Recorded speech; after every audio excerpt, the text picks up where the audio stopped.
James Kaufman, World News Report today. Ladies and gentlemen, today is October 8th, 2025, and this is a flat artist rendition of our solar system. The sun being at the center of our solar system. Now, the planets that show up in pink have a geomagnetic connection currently to Earth. Earth is right here in blue, and the moon's right behind it here. These are going to be phases of the moon. We're in the full moon phase currently. So we have a geomagnetic connection to Pluto, Saturn, Neptune, Eris, and Uranus currently. However, I noticed a few of the creators, big creators, that talk a lot about the sky were telling everyone that we had a planetary lineup of some sort, and this was ongoing. Well, we have a visual planetary lineup, but no actual planetary lineups. I'm going to teach y'all what the difference between that is, and make sure that y'all understand that we don't really have any planetary lineups until, I believe, November 6th. It's truly when I believe that Earth is involved in its next planetary lineup. I also wanted to remind everybody that our solar system is not really on a flat plane. It's our sun pulling, 8 planets away from the Big Bang. Now, they say our sun's moving between 520 and 540,000 miles an hour. They say that Earth is actually rotating once around the sun every year at about 67,000 miles an hour, and the universe is expanding at 1.3 million miles an hour.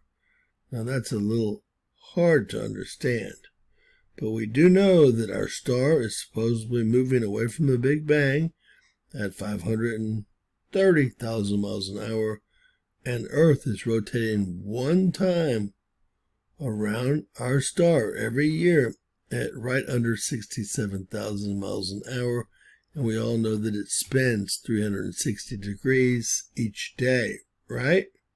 So this is a much better artist's conception of what our solar system really looks like. There'd be no reason that any of the planets would get ahead of our star in this rotation, because the star is the actual magnet pulling them, i.e. a geomagnetic connection to these other planets. That is the one thing that connects them all.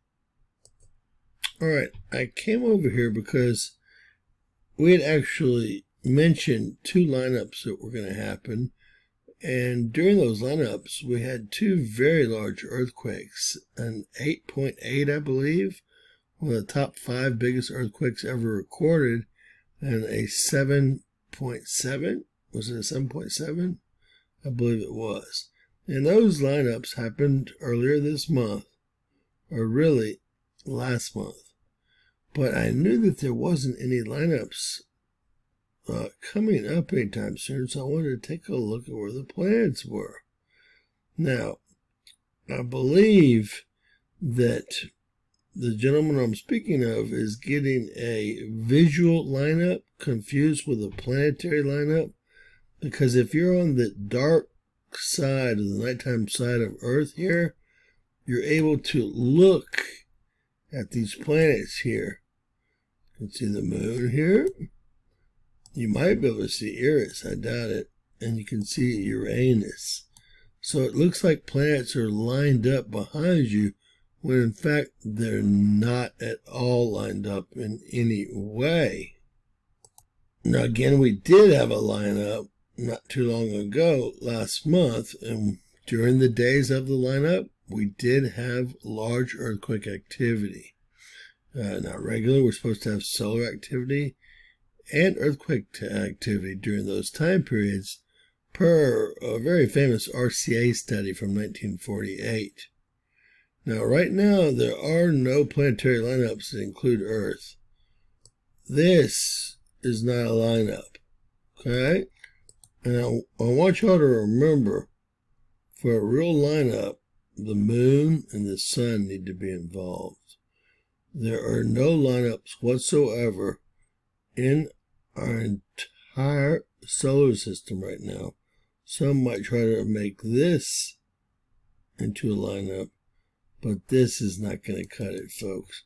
That would have no effect on earthquake activity or anything else. Now, what the person's talking about is a visual planetary lineup where you can see all these planets during the night by looking up in the sky. Well, that would have absolutely nothing to do with a planetary lineup whatsoever.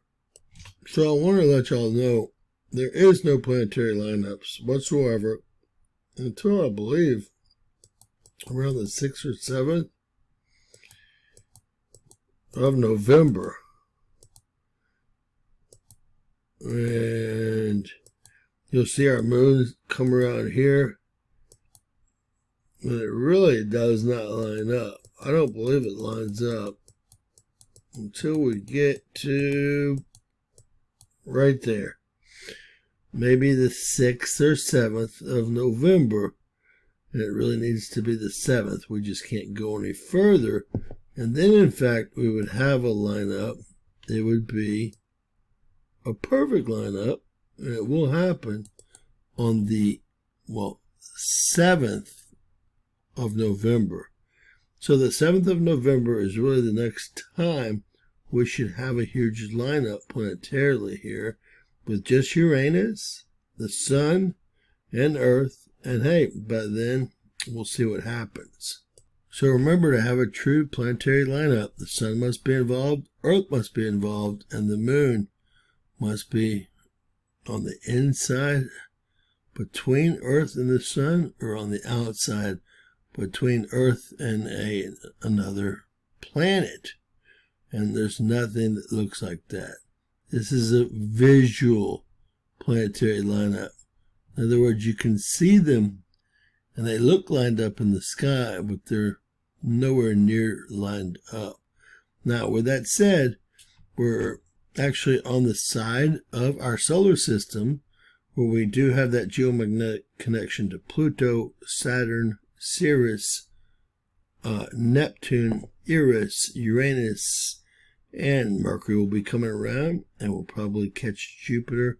So there is a lot more activity, i.e. earthquake activity, volcanic activity, and solar activity, while the Earth's on the same side of the solar system as all the gas giants. It take much, much longer to rotate around the star, so they're usually, moving together.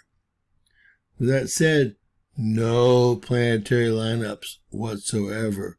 A visual planetary lineup, right? If you look outside, it looks like that there's planets lined up, but that doesn't create an uptick in any type of earthquake activity or solar activity or volcanic activity. Nice try, but I don't want to feed these people completely incorrect information. And I'm not going to allow anybody to do it, no matter how excited they get on their shows. So with that said, God bless, guys. No planetary alignments. We do have a lot of geomagnetic connections. And again, this is a flat artist's conception, but more of a picture of what our solar system really looks like is what I showed earlier. God bless. Please share, subscribe, and always remember, anything's possible. Bizarro world.